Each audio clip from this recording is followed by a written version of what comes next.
আজকে আমরা খেতে চলেছি 200 পিস কেওড়া। প্রথমেই কেওড়াগুলো খুব ভালোভাবে ধুয়ে নিচ্ছি যাতে এগুলো একদম পরিষ্কার হয়ে যায়। ধোয়া শেষ হলে এগুলো সুন্দর একটা পাত্রে সাজিয়ে নিচ্ছি। আপনি হয়তো ভাবছেন এগুলো আবার কি ফল? এমন ফল তো আগে কখনো দেখিনি। এগুলো বাংলাদেশের সাতক্ষীরা জেলার সুন্দরবনের গহীনে পাওয়া যায় এমন এক অনন্য বুনো ফল। কাঁচা অবস্থায় খেলে এগুলো বেশ টক লাগে। মজার বিষয় হলো সুন্দরবনের হরিণেরা এগুলো খেতে খুব পছন্দ করে।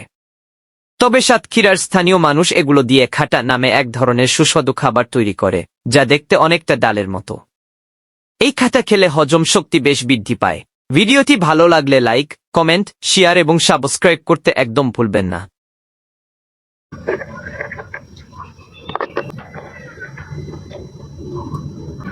Last one.